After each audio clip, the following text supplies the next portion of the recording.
신앙생활의 궁극적 목적은 구원입니다. 하늘나라의 영광을 차지하고 하나님 품 안에서 영원한 안식을 누리는 것이 우리 신앙생활의 최대 목표라는 것입니다. 이 세상에서 없어질 영광을 차지하려고 신앙생활을 하는 것이 아닙니다. 왜냐하면 세상에서의 80년, 100년은 잠깐이고 하나님 나라에서는 영원하기 때문에 그렇습니다. 그러니까 잠시 살아가는 이 세상에서 우리는 하나님 앞에 인정을 받아야 할 줄로 믿습니다. 저희 교단에 저기 보면 사중복음이라는 것이 나와 있습니다. 중생, 성결, 신유, 재림. 정말 복음을 잘 압축해서 설명해 주고 있습니다. 중생, 거듭나야 합니다.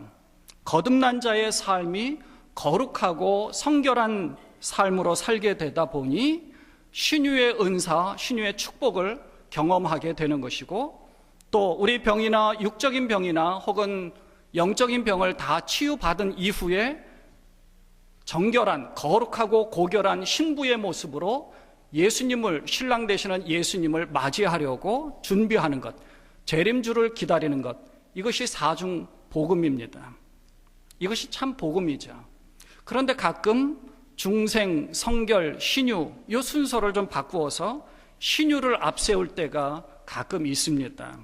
그래서 신앙생활을 하는 목적이 세상에서 잘 되고 병고침 받고 축복받는 것을 우선으로 여길 때가 있는데 사실 우리는 그렇지 않습니다. 그래서 성경을 볼 때마다 자기식으로 해석하고 내 식으로 세상에서 좀 잘 되는 쪽으로 좀 하나님 앞에 기도하고 세상에서 뭔가 좀 잘 되는 쪽으로 성경을 해석할 때가 있거든요.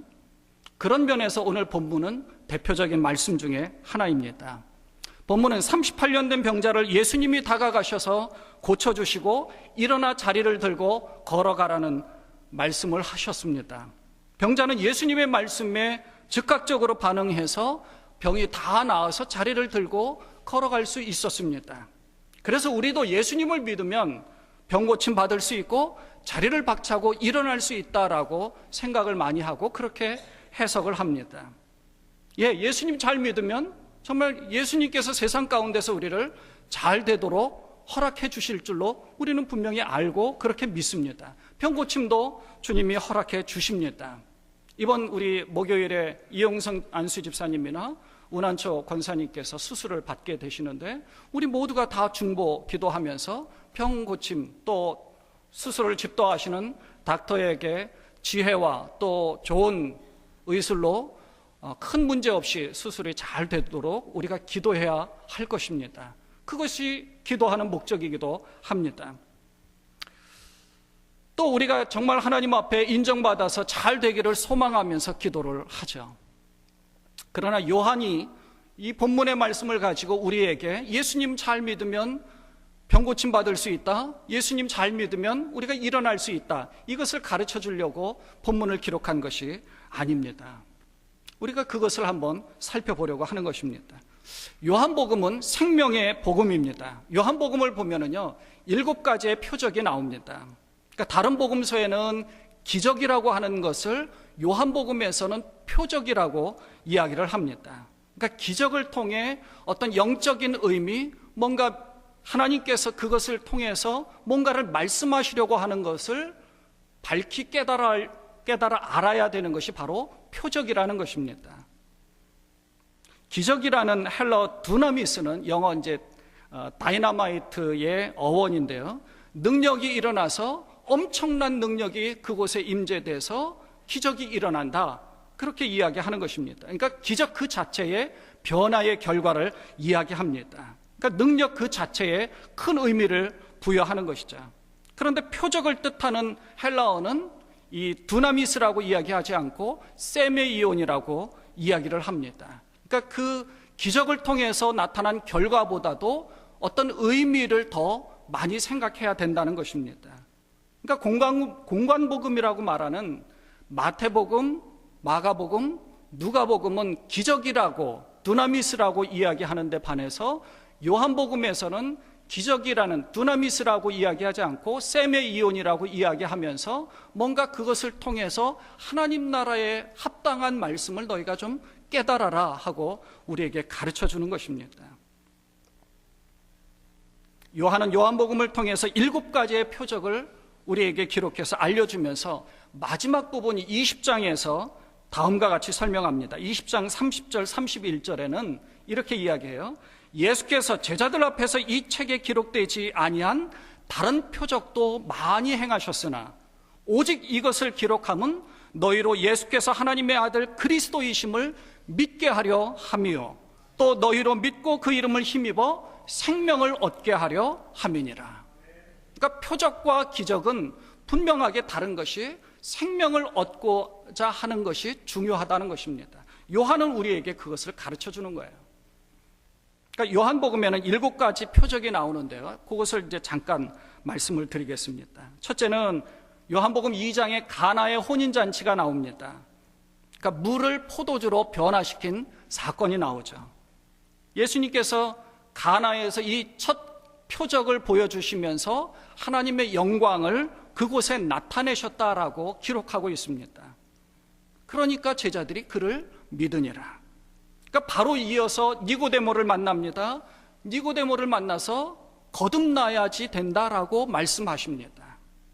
그러니까 물이 포도주로 변화된 것처럼 사람도 변화되어야 된다. 질적으로 변화되지 않으면 안 된다 하는 것을 깨닫게 해주시는 것이죠. 그러니까 질적으로 예수를 믿고 구원받았다 하면 질적으로 완전히 다른 사람이 되어야 한다는 것입니다. 그러니까 예수를 믿고 구원받기 전에는 세상의 영광 가운데 살려고 하지만 구원받은 이후에는 하나님 나라에 합당한 자의 모습을 가져야 한다는 것입니다.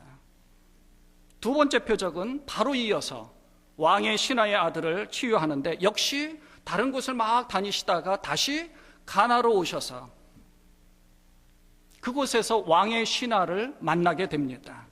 왕의 신하는 가버나움에서 와서 우리 아들을 좀 고쳐주십시오 하고 예수님에게 부탁을 합니다. 그러니까 가버나움과 가나는 한 20마일 정도의 거리의 차이가 있습니다. 근데 예수님께서 그 즉시로 고쳐주셨습니다.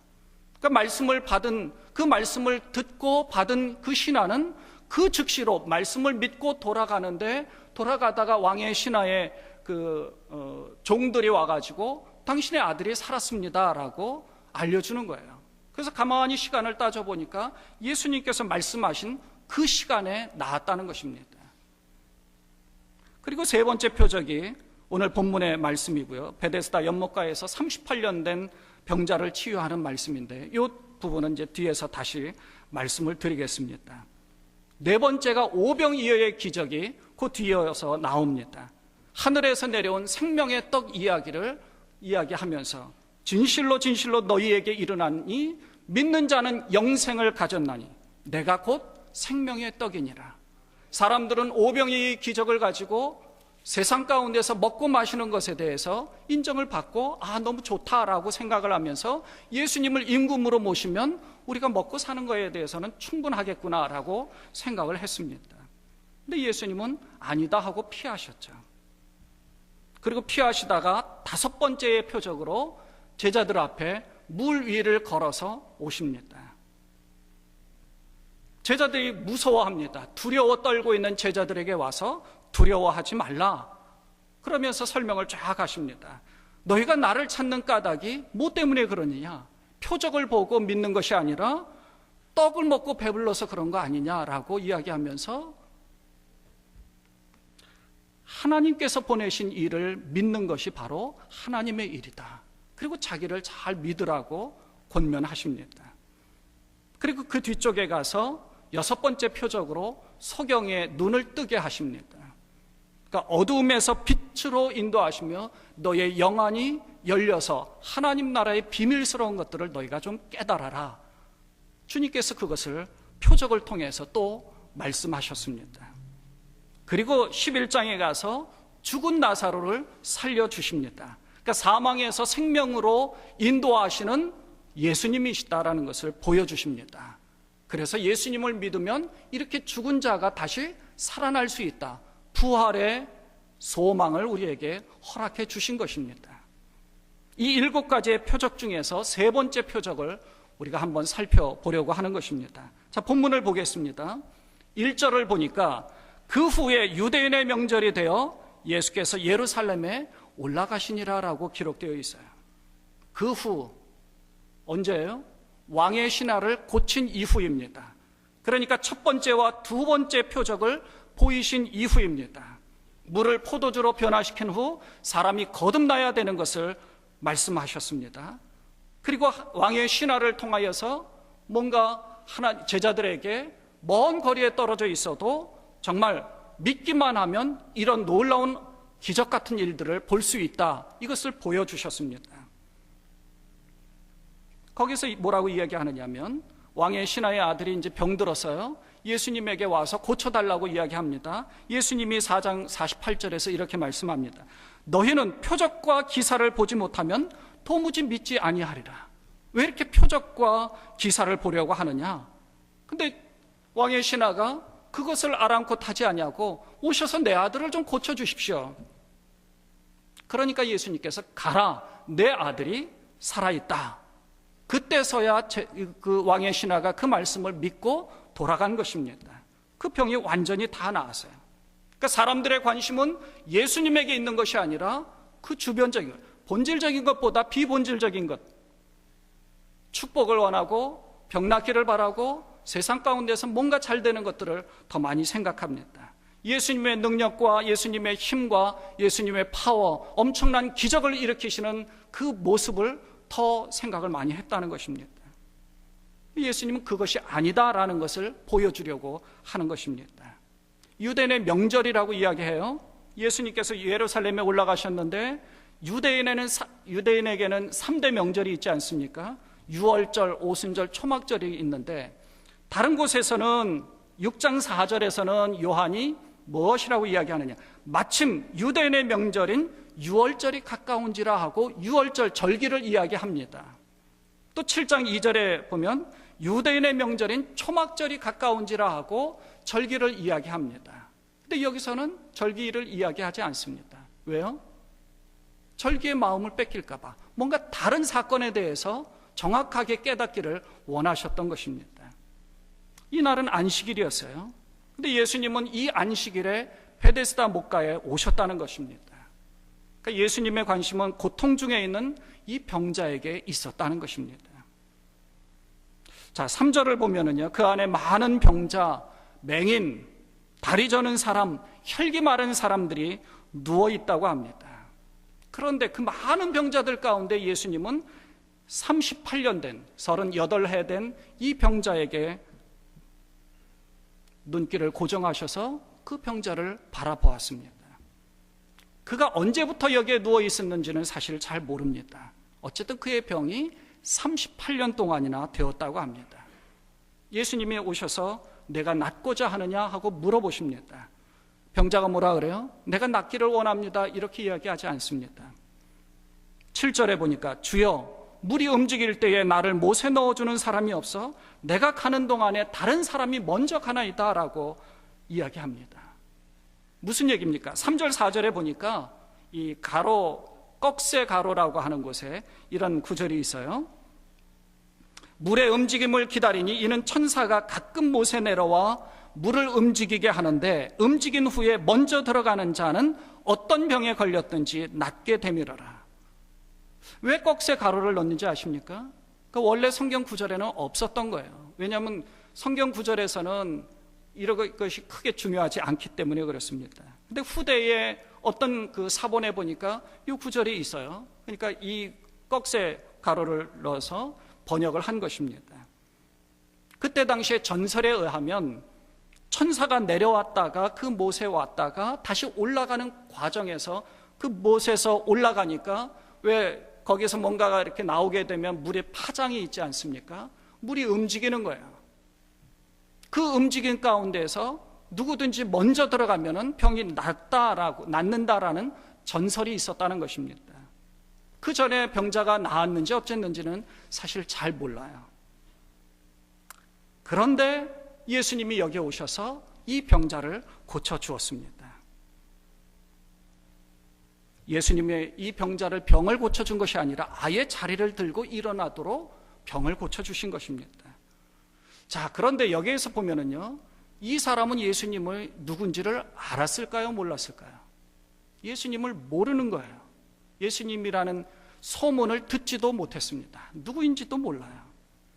13절에 보니까 병 고침을 받은 사람이 누가 자기를 고쳐주었는지 몰랐다라고 이야기합니다.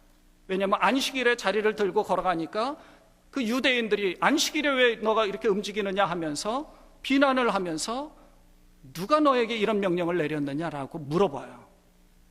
이 사람은 누군지 모른다라고 이야기합니다. 그런데 14절에 보니까 그 이후에 예수님이 성전에서 그 사람을 만나서 다시는 죄를 범하지 말라라고 이야기하시면서 자기를 틀어내셨습니다.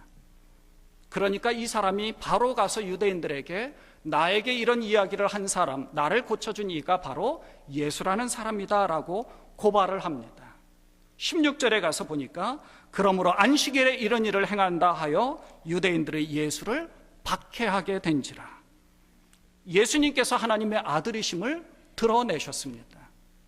자, 병자의 입장에서는 예수님의 소문을 듣지도 않았고요, 예수님이 누구인지도 몰랐고요, 예수님의 능력 있는 사람인지도 몰랐습니다. 그 속에 믿음이 있었습니까? 믿음이 없었어요. 그런데도 예수님께서 오셔서 고쳐주셨습니다. 예수님께서 왜 고쳐주셨느냐면 이 사건을 통해서, 이 표적을 통해서 뭔가 우리에게 말씀하시고자 하는 것이 있기 때문에 그렇습니다. 하나님의 아들임을 드러내신 것입니다. 17절에 보니까 예수께서 그들에게 이르시되, 유대인들에게 이야기합니다. 내 아버지께서 이제까지 일하시니 나도 일한다 라고 말씀을 하십니다. 하나님과 아버지와 자신을 동등시했습니다. 21절에 보니까 아버지께서 죽은 자들을 일으켜 살리심같이 아들도 자기를 원하는 자들을 살리시느니라. 자기가 원하는 자를 살려주신다는 거예요. 예수님이 행하신 많은 표적과 기사 중에 요한이 이 표적을 기록한 이유가 무엇일까요? 몇 가지를 한번 생각해 보려고 하는 것입니다. 왜 하나님께서 이 말씀을 우리에게 주셨을까요? 요한이 왜 우리에게 이 말씀을 우리에게 허락하셨을까요? 첫째는요, 주님의 은혜를 생각해야 된다는 것입니다. 내가 뭔가 해서 잘나서 내 속에 믿음이 있어서 주님이 내게 다가오신 것이 아니라는 것입니다. 본문에는 베데스다라는 못이 나옵니다. 베데스다라는 말은요, 베히드라는 말과 헤세드라는 말의 합성어입니다. 여러분, 히브리어나 헬라어는 잘 모르셔도 됩니다. 저도 잘 몰라요. 그냥 이제 설교하면서 좀 아는 척하는 겁니다.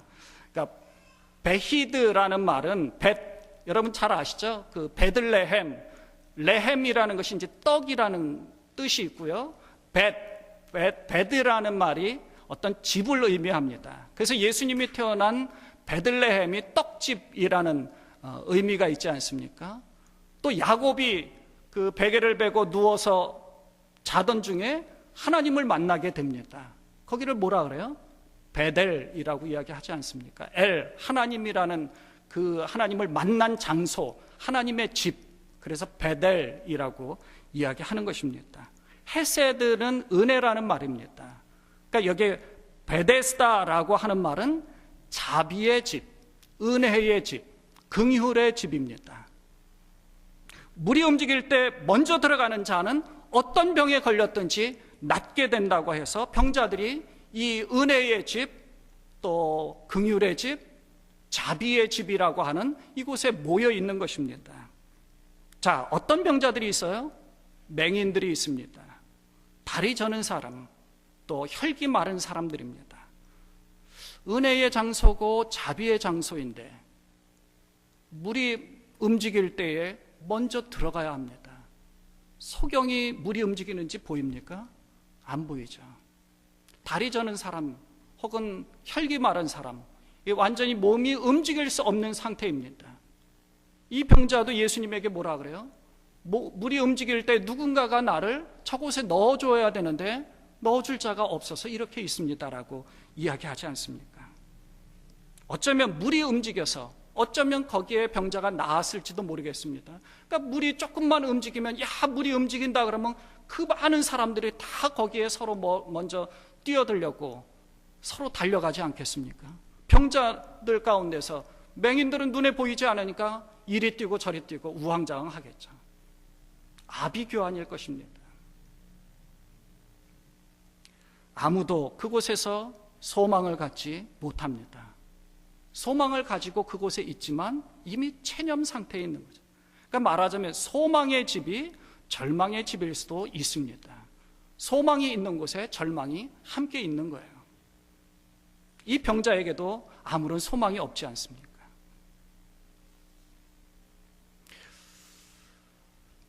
자기가 할 수 있는 것이 아무것도 없습니다. 이 병자는 38년 동안이나 그렇게 하염없이 하늘을 바라보면서 그곳에 계속 누워 있었을 것입니다. 다른 곳으로 가야 되는데 다른 곳에 가봐야 아무 소용이 없습니다. 절망의 상태에서 하루하루를 이곳에 그냥 죽치고 있었을 것입니다. 바로 여기에 주님이 찾아오신 것입니다.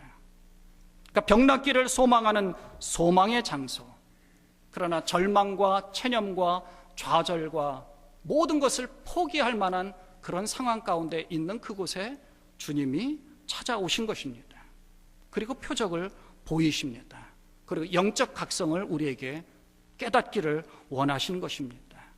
21절에 보니까 아버지께서 죽은 자를 일으켜 살리심같이 아들도 자기가 원하는 자들을 살리느니라. 그러니까 주님은 하나님의 아들이심을 선포하면서 주님께서 자기의 원하는 자를 살리신 것입니다. 그리고 24절 이후에 이렇게 말씀하십니다. 여러분 성경 한번 보세요. 24절에 뭐라고 써 있느냐면 내가 진실로 진실로 너희에게 이르노니 내 말을 듣고 또 나 보내신 자를 믿는 자는 영생을 얻었고 심판에 이르지 아니하나니 사망에서 생명으로 옮겼느니라. 진실로 진실로 너희에게 이르노니 죽은 자들이 하나님의 아들의 음성을 들을 때가 오나니 곧 이때라. 듣는 자는 살아나리라. 우리가 잘 믿어서 어떤 분들은 모태신앙이 있을 수 있습니다. 어릴 때부터 신앙생활을 하신 분들도 계실 것입니다. 저는 사실 어릴 때부터 신앙생활을 하지 않았습니다. 고등학교, 신일고등학교라는 미션스쿨을 들어가면서 그때서야 처음 예수님을 믿게 되었습니다. 어쩌면 하나님께서 저에게 은혜를 베푸셔서 미션스쿨을 들어가게 돼서 그곳에서 예수님을 믿게 하셨는지도 모릅니다. 저는 이것이 은혜라고 생각합니다. 어떤 분들은 모태신앙이고요, 어떤 분들은 어릴 때부터 믿었을지도 모릅니다. 어떤 분들은 장성해서 어른이 되어서 예수님을 믿었을지도 모릅니다. 내가 뭔가 잘나서 내가 뭔가 믿음을 가져서 예수님이 찾아오신 것이 아닙니다. 전적으로 주님의 은혜라는 것입니다. 내가 할 수 있는 것이 아니죠. 우리의 영적 상태가 이런 모습일 수 있습니다. 이 병자처럼 오랫동안 누워있는 모습일 수도 있습니다. 어쩌면 병낫기를 소망하고 물이 움직이만을 기다리면서 우리가 신앙생활을 하고 있는 것은 또 아닌가, 이런 생각도 해봅니다. 예수님이 오셔서 치유해 주셨습니다. 나중에 성전에서 만나서 이 사람이 뭐 때문에 그랬는지 사실 잘 모르지만 이렇게 말씀하잖아요. 내가 나았으니 더 심한 것이 생기지 않게 다시는 죄를 범하지 말라라고 말씀하셨습니다. 우리에게도 예수님은 이 말씀을 하시는 것입니다. 구원받은 우리가 다시는 심한 것이 생기지 않도록 다시는 죄를 범하지 마라. 이것이 전적인 주님의 은혜입니다. 더 심한 것이 생기지 않도록 주님의 말씀에 순종하는 여러분 되시기를 바랍니다. 더 심한 것이 생기지 않도록 죄를 범하지 않으셔야 합니다. 더 심한 것이 생기지 않도록 주님의 인정을 받는 여러분 되셨으면 좋겠습니다. 두 번째는요, 영적인 유대인들의 관심은 오직 율법에 있습니다. 영적인 것에 있는 것이 아니라 율법에 있다는 것입니다. 아주 중요한 영적 교훈이 하나 있습니다. 여러분 가데스 바네아 사건을 아시죠? 기억하시죠? 출애굽한 이후에 홍해를 건너서 구름 기둥과 불 기둥으로 주님의 인도를 받으면서 가데스 바네아 지역에 한 2년 걸려서 도착을 했습니다. 이 가데스 바네아 지역은 지금의 이스라엘 땅의 바로 아래입니다. 국경지대, 접경지대 그 바로 아래입니다. 자, 2년 만에 가나안 땅을 들어갈 수 있게 되었습니다. 하나님의 도우심이었습니다. 자, 이제 여기서 모세의 명을 받아서 각 지파에 한 명씩 해서 12지파가 정탐하게 됩니다. 들어가요. 그래서 40일 동안을 그 땅을 다 정탐하고 돌아와서 보고하지 않습니까? 이게 이제 민수기 13장에 나오는데, 정탐한 사람들이 뭐라 그래요? 그 땅이 너무나 좋다라고 보고를 합니다. 그런데 그곳에서 엄청난 사람들을 보았다라고 보고를 하죠. 민수기 13장 28절, 여러분 한번 보실래요? 민수기 13장입니다.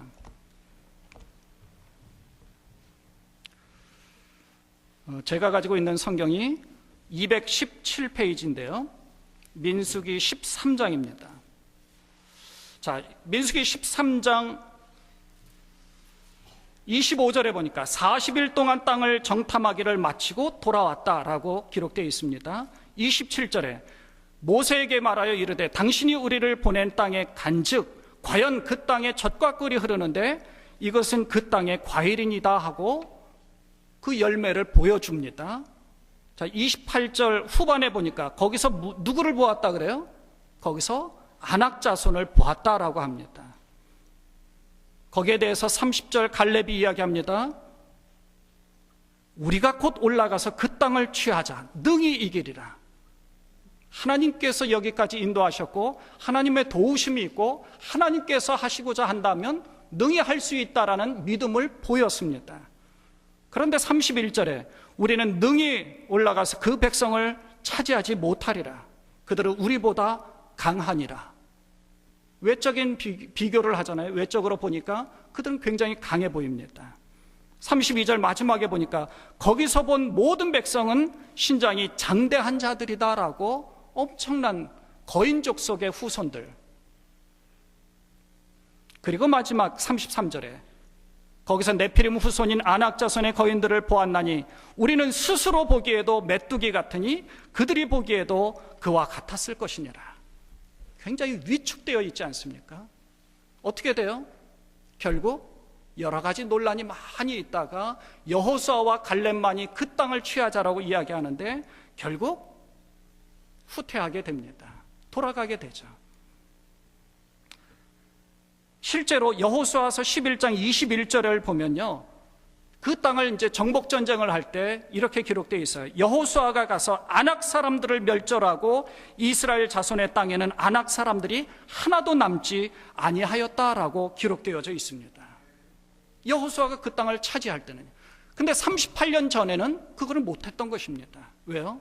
인간적인 눈으로 보았으니까요. 하나님을 의지하고 하나님이 인도해서 구름기둥과 불기둥으로 그리고 만나와 메추라기를 먹여주시고 반석을 쳐서 그곳에서 물을 먹여주셨는 그 하나님의 엄청난 것들을 경험했음에도 불구하고 와서는 다시 인간적인 눈으로 그들을 비교하면서 그들이 보기에도 스스로 우리는 메뚜기 같다 하고 너무너무 나약해져 있었다는 것입니다. 주님이 뭐라 그래요? 광야길로 돌아가라. 그리고 38년 동안이나 광야에서 훈련을 하게 하고 38년 후에 다시 돌아가게 하는 것입니다. 여기에 일맥상통하지 않습니까? 왜 40년이라고 하느냐면 2년에 걸쳐서 가데스 바네아 지역에 도착했으니까 통틀어서 40년이라고 이야기하는 것이죠. 그러나 38년 동안이나 영적인 소경 노릇 했습니다. 38년 동안이나 다리 저는 자의 모습으로, 혈기 마른 자의 모습으로 있었습니다. 그리고 광야 여정 가운데서 훈련을 받고 광야 여정 가운데서 내가 할 수 있는 것은 아무것도 없구나, 하나님만을 의지해야 되겠구나, 내 생각은 하나님의 생각보다 앞서면 안 되겠구나를 그때서야 깨닫고 그것을 인정하니까 그때서야 하나님께서 가나안 땅을 허락하신 것입니다.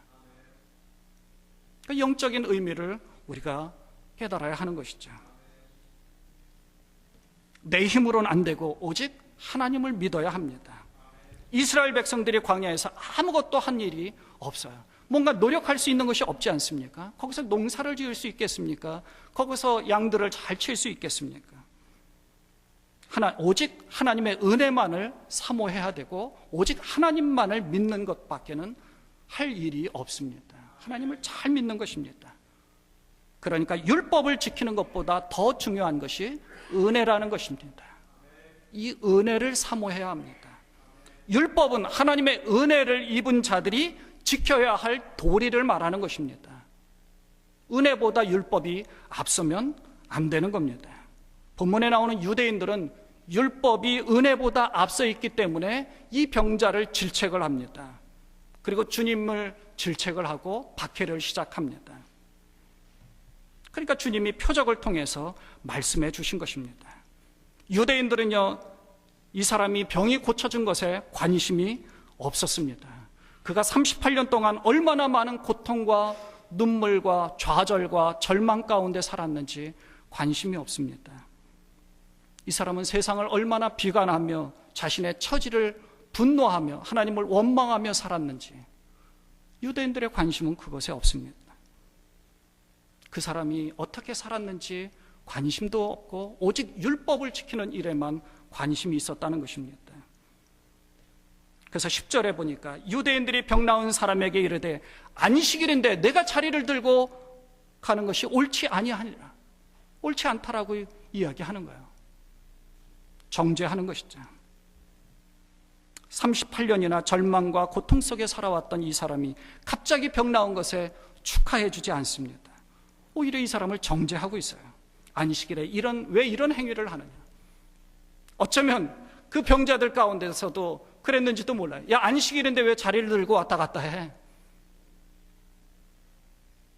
그 중에 어떤 사람들은 병이 나은 것에 대해서 안식일이고 뭐고 율법이고 뭐고 다 떠나서 그 사람이 나은 것을 얼마나 많이 축하해 줬겠습니까? 사람들이 막 몰려들었겠죠. 그러니까 사람들이 몰려오니까 예수님이 그 자리를 피하신 것입니다. 우리도 유대인과 같은 모습을 가지고 있을 때가 없지 않나 생각해 봅니다.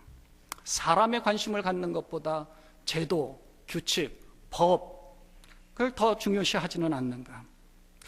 이런 정죄를 할 때가 있어요. 나는 교회를 열심히 하는데 저 사람은 일도 안 한다 하고 그 사람이 상황이 지금 어떤지, 그 사람이 여건이 어떤지, 그 사람이 지금 어떤 모습을 가지고 있는지, 어떤 마음의 상태가 있는지 그런 거 생각 않고 정죄하고 있는 건 아닌가. 한 영혼이 상처받지 않도록 정말 잘 보듬어 주어야 되는데 절차 무시됐다고, 방법이 잘못됐다고 이거 정죄하면 이건 안 되는 거 아닙니까? 영적으로 우리는 38년 된 병자와 같습니다. 영적으로 소경입니다. 어쩌면 정상적으로 걷지 못하는 그런 상황 가운데 있는지도 모릅니다. 혈기 마른 자, 다리를 저는 자, 혹은 모든 것이 움직이기조차 힘든 영적으로 아주 나약한 모습에 이런 모습을 가지고 있는지도 모릅니다. 그리고 이곳에 와서 물이 움직이기를 기다리며 못을 바라보는 이런 모습을 가지고 있는지도 모릅니다. 우리에게 예수님이 찾아오셨습니다. 우리를 낫게 해주시고 우리를 구원받게 해주셨습니다. 이 세상이 아니라 하나님 나라의 영광을 차지할 수 있도록 우리에게 은혜를 베풀어 주신 것입니다. 그런데 우리는 자꾸 세상에서만 잘 되려고 하는 것, 그런 욕심을 가질 때가 있다는 것이죠. 은혜를 받은 우리는 내가 한 일은 아무것도 없다. 구원과 상관없이 살아가던 내가 예수님이 직접 찾아오셔서 만나주셨다는 것입니다. 구원받게 해주셨습니다. 베데스다 못에서 일어난 이 표적의 참된 가치는 일어나 자리를 들고 걸어간 것입니다. 아무것도 이 사람은 믿음이 없었지만 예수님이 직접 찾아오셨습니다. 예수님이 관심을 가져주셨습니다. 예수님이 그 사람의 측은한 마음을 보셨습니다. 좌절하고 절망한 이 사람의 모습을 일으켜 세워주신 것입니다. 오늘 우리가 하나님 앞에 자랑할 것이 아무것도 없습니다. 내가 한 일도 아무것도 없습니다. 우리는 오직 겸손하게 주님 앞에 머리 숙이는 일밖에 없습니다. 오직 하나님만을 인정하고 감사하며 하나님 앞에 영광을 돌리면서 살아가야 할 것입니다. 이러한 주님의 은혜가 사랑하는 여러분, 여러분의 교회, 여러분의 가정, 자녀들에게 넘치시기를 주님의 이름으로 축원을 드립니다.